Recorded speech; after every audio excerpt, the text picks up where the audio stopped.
Rappelez-vous de ce que je vous avais dit. J'ai dit que la Côte d'Ivoire peut éviter un chaos. D'accord? Est-ce que le chaos est-il évitable? Évidemment que le chaos est évitable. Mais pour que ce chaos-là soit évité, il faut que ceux qui prétendent diriger la Côte d'Ivoire acceptent de reconnaître qu'ils ne sont pas au-dessus des autres. Et ils font semblant de persister dans le mensonge et faire croire aux Ivoiriens que eux, ils respectent la loi alors que c'est faux. Se trouve à un tournant décisif à l'approche des élections présidentielles de 2025. Un scrutin qui cristallise les tensions politiques et révèle les fractures profondes d'un pays marqué par des décennies de crise. Dans ce contexte, Cheikh Oumar Keïta, observateur engagé et critique virulent, livre une analyse sans concession de la situation électorale et du régime d'Alassane Ouattara. À travers son discours, il dénonce une tentative de verrouillage du pouvoir par le RHDP, l'exclusion ciblée de figures majeures de l'opposition et une gouvernance qu'il juge hypocrite et illégitime. Son propos, ancré dans une indignation patriotique, pose une question centrale. Le chaos est-il évitable dans un système bâti sur le mensonge et l'injustice? Voici son analyse qui éclaire les enjeux actuels et appelle à une réflexion urgente sur l'avenir de la nation. Cuibert, après la sortie de la liste électorale, on a vu l'idiot d'Adjoumani et l'idiot de Touré Mamadou, encore une fois de plus, étaler leur nullité et leur nudité psychologique, morale et intellectuelle, je dirais pas politique. Ils ont tenu des propos, je vais vous faire écouter quelques-uns des propos. Mais avant, je vais vous amener à écouter celui-là d'abord. C'est important pour moi, pour que on soit sur la même page de compréhension. C'est ce qui se passe aujourd'hui, on ne peut pas, on ferme les yeux, c'est nous qui allons payer, ça c'est clair. Alors, je vais revenir, mais avant, on va revenir ici d'abord, avant de lire avant de parler de Soro qui va forer Guillaume, il a répondu au président, mais on va écouter ça d'abord.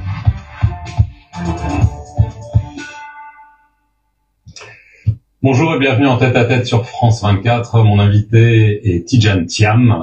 Bonjour. Bonjour, monsieur Pérézan. Alors après une carrière de banquier qui vous a amené jusqu'à la tête notamment du Crédit Suisse, vous êtes revenu en Côte d'Ivoire. Financier, si vous permettez. J'ai beaucoup d'assurance, beaucoup plus d'assurance que de banque. C'est vrai. Vous êtes revenu au pays, vous avez été élu à la tête du Parti démocratique de Côte d'Ivoire, le PDCI, et votre objectif est de devenir président de la Côte d'Ivoire d'ici quelques mois. Alors le 17 mars, la commission électorale indépendante a publié la liste électorale provisoire pour l'élection. Laurent Gbagbo n'y est pas, Charles Blé Goudé non plus, Guillaume Soro non plus, mais vous, Tidjane Thiam, y êtes. Est-ce que ça veut dire que vous serez? Regardez bien la formulation de la question. Vous avez l'impression que cette formulation laisse entendre qu'il y a une sorte de favoritisme. Une sorte de favoritisme.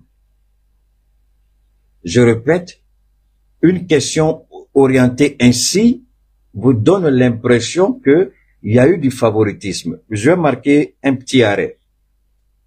Je respecte quelqu'un que vous connaissez tous, Chris Yapi, mais qui par moment, aussi zélé est-il, et par moment il persiste dans le mensonge et oui, je dis Chris Yapi, il persiste dans le mensonge.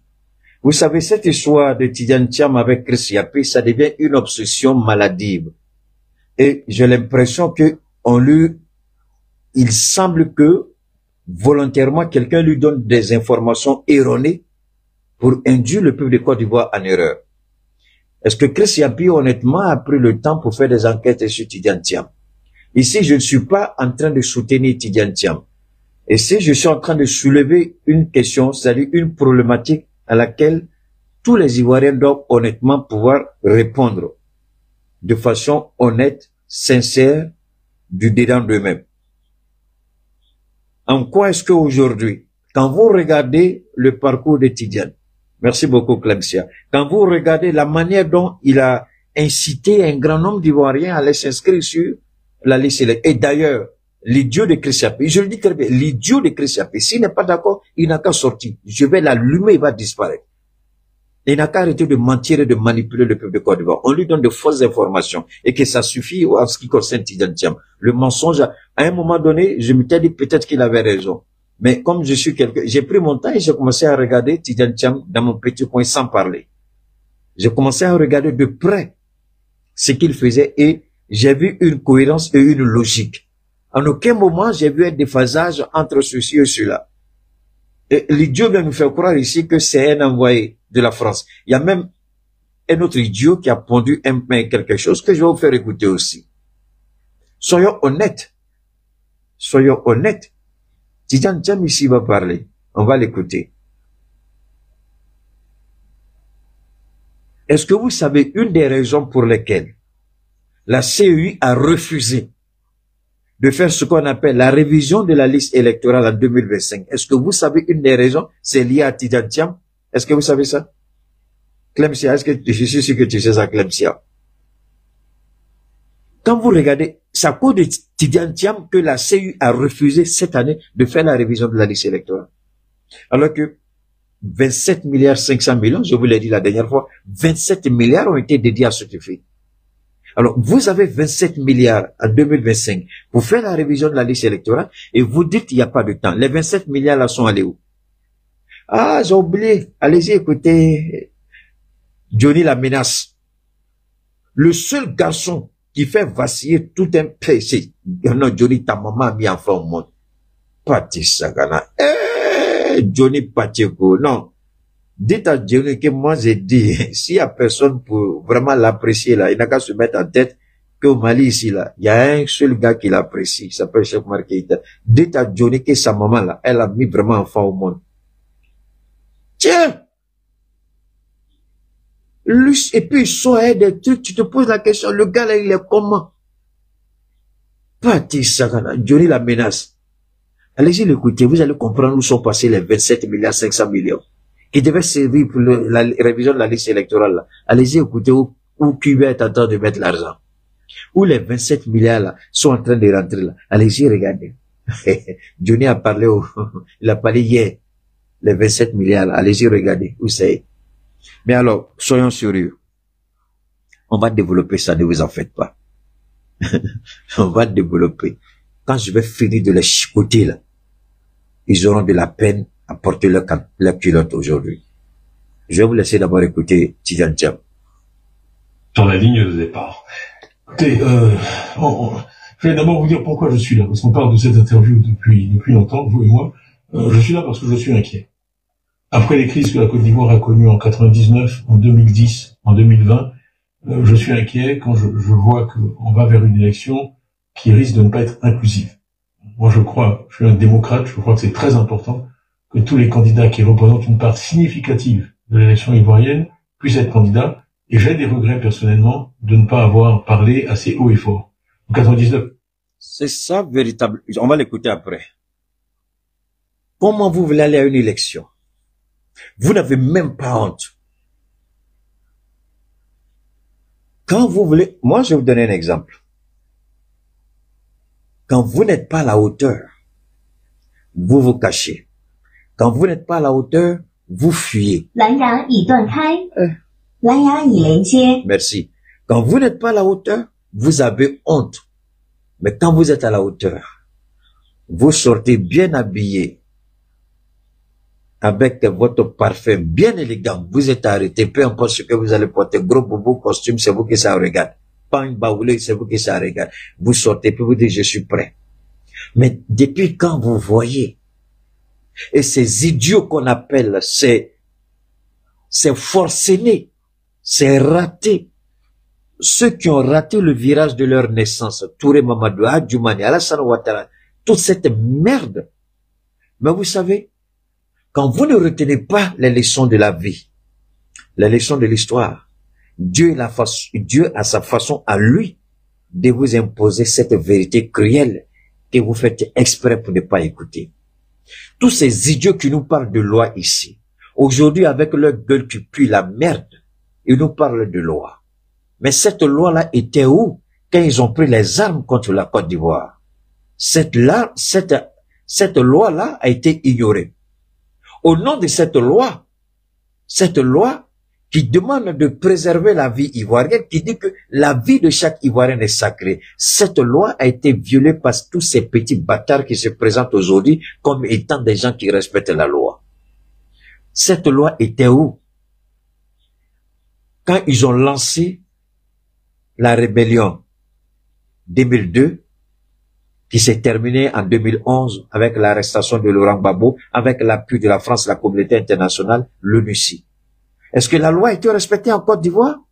Quand un idiot appelé président de la commission électorale va dans le QG d'un autre candidat pour proclamer un résultat. C'est ça qu'on appelle la loi.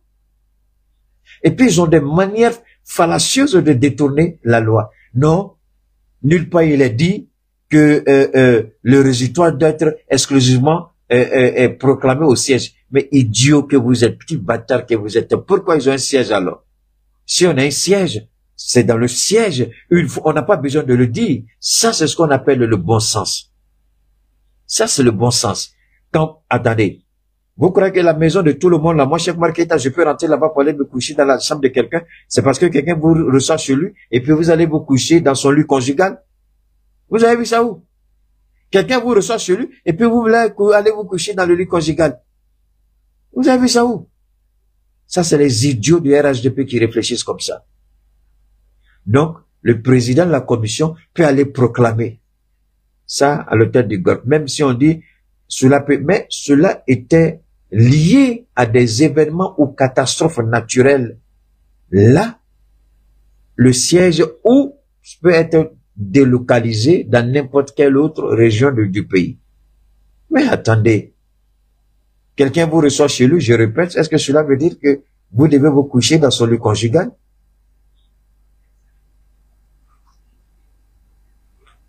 Donne-moi une seconde. Alors, on va continuer à écouter Tidiane Thiam.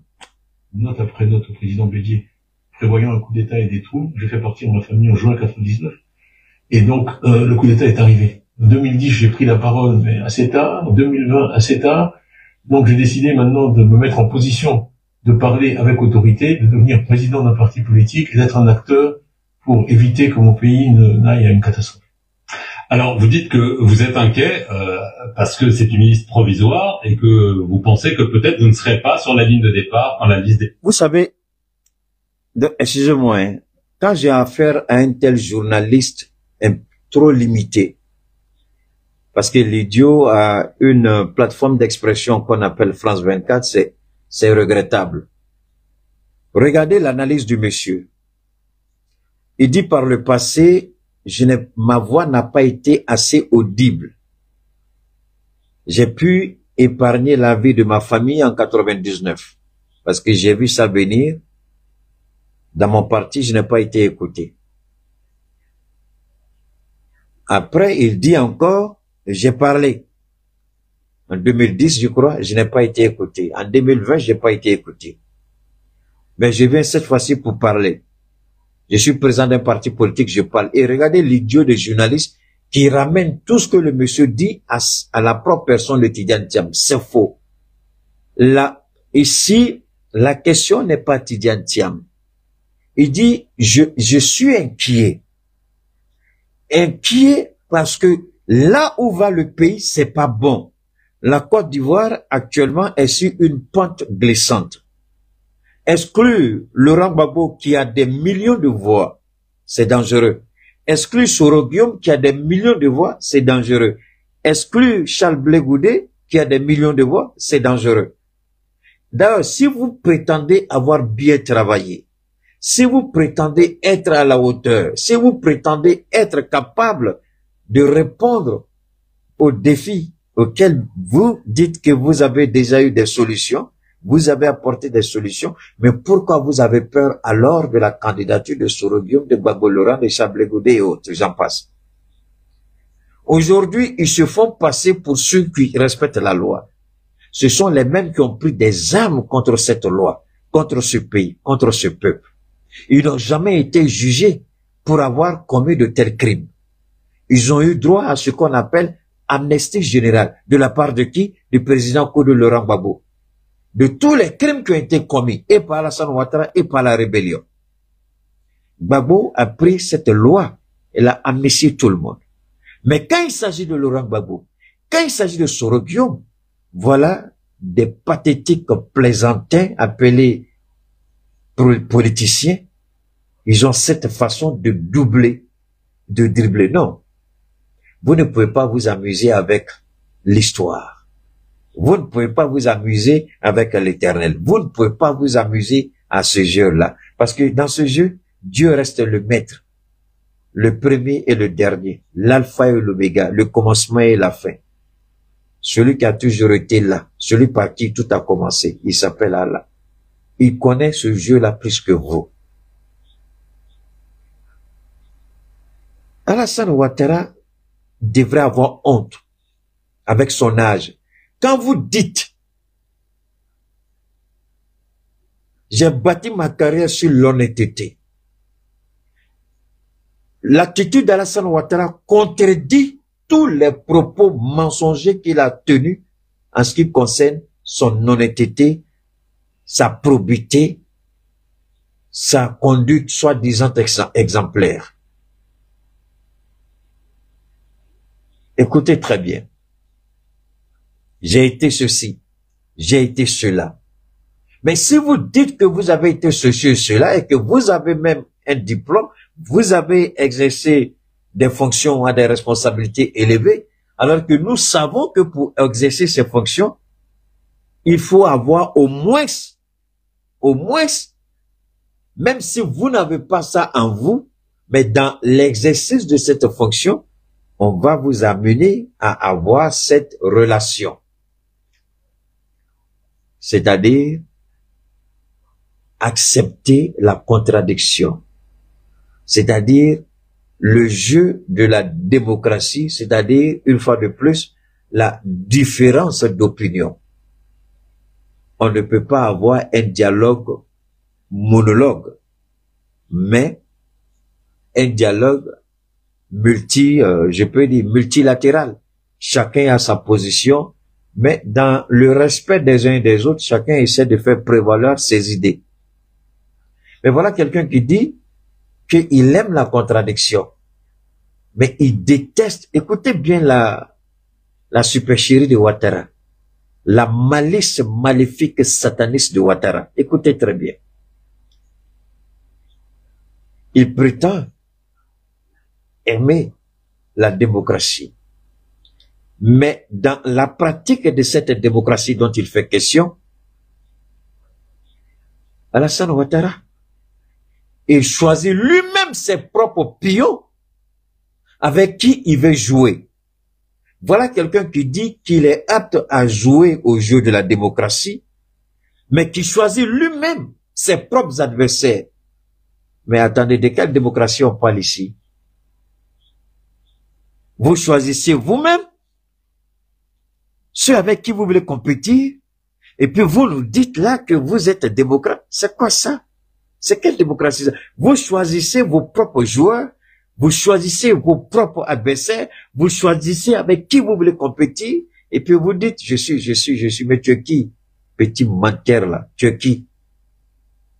On va écouter Tidjane Thiam encore. Définitif. Non, mon inquiétude n'est pas par rapport à moi, elle est par rapport au pays. Voilà. Par rapport au pays. Il y a une élection où des candidats qui représentent des millions d'Ivoiriens ne sont pas représentés. C'est pas une bonne chose. C'est un problème. Voilà. Donc mon cas personnel, oui, je suis sur la liste, je suis Ivoirien, je satisfais à toutes les conditions. Et je suis sur la liste. Alors attendez, parce qu'il y a depuis des semaines quand même une controverse, notamment déjà sur les origines sénégalaises de votre père, mais notamment sur votre double nationalité française. Alors je cite l'article 55 de la Constitution, il stipule qu'il faut être exclusivement ivoirien pour être. Alors, ce petit bâtard, il prend l'exemple de l'article 55. Mais attention, ce n'est pas tout l'article 55 du code électoral.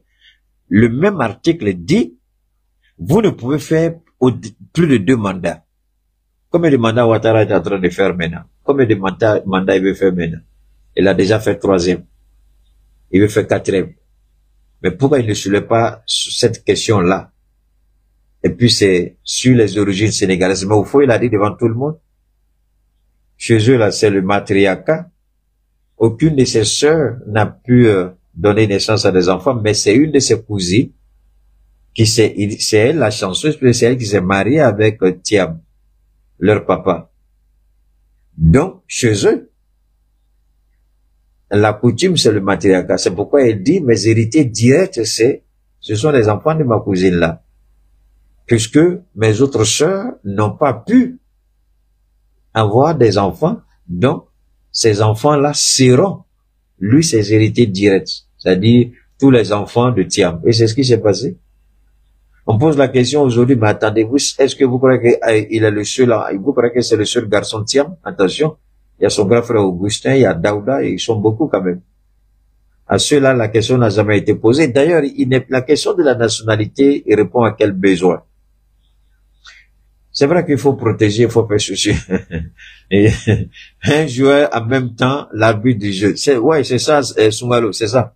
On va continuer d'écouter, puis on va revenir encore dans notre jeu. Vous avez demandé à être déchu de votre nationalité française. Est-ce que c'est le cas? Est-ce que ce sera le cas pour l'élection? Tout à fait. La formule, c'est en fait libération de son allégeance. Donc, j'ai demandé d'être libéré de mon allégeance à la France française. Et le processus est en cours. On a fourni tous les papiers. Et je pense qu'une décision sera publiée incessamment.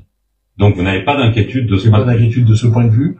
Mais je voudrais aussi qu'on parle de la Côte d'Ivoire. D'où la Côte d'Ivoire est après 15 ans de régime RHDP. On va en parler, mais parce que ma nationalité, c'est une diversion.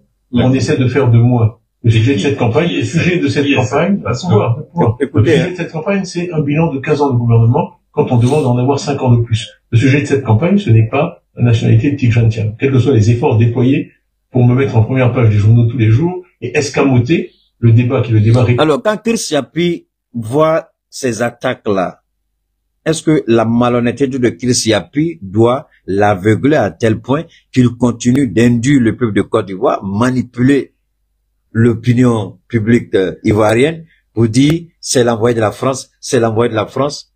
Mais comme tu as l'habitude de dire tu as des zibous, tu as des trucs, il faut amener les audios là qui prouvent qu'il est envoyé de la France. Dans tous les cas, aujourd'hui, le jeu de la démocratie, c'est quoi? Tous les blocs politiques dans le monde, chacun a son candidat, chacun a son soutien. Quand Donald Trump venait au pouvoir, quand il était en campagne, le deep state, aussi bien au niveau de l'Europe que dans certains pays occidentaux, impérialistes, ils étaient tous pour les démocrates, que ce soit Kamala Harris ou Joe Biden, mais tous contre Donald Trump. Donc, chacun a sa conviction. Donc, forcément, quelque part, quelqu'un est accroché à quelque chose. D'accord? Mais ici, ce qui est en question, ce n'est pas tant, dans tous les cas, si Tidjane Thiam, d'accord, soulevons la question de la nationalité de Tidjane Thiam. Chers téléspectateurs, vous avez été les témoins privilégiés de cette session d'analyse politique, non seulement profonde, mais aussi inspirante avec Cheikh Oumar Keïta. Et maintenant, l'échange continue avec vous. C'est votre tour de prendre la parole. Réagissez en commentaire, partagez vos réflexions, vos idées, et engagez-vous dans la conversation. Si cette vidéo a illuminé votre pensée, aimez-la. Partagez-la avec vos amis et contribuez à construire l'Afrique de demain. Restez avec nous sur Afrique Diverse TV pour plus d'informations, d'analyses politiques et débats passionnants. Nous vous retrouverons très bientôt pour continuer à façonner ensemble l'avenir de notre continent. À très bientôt.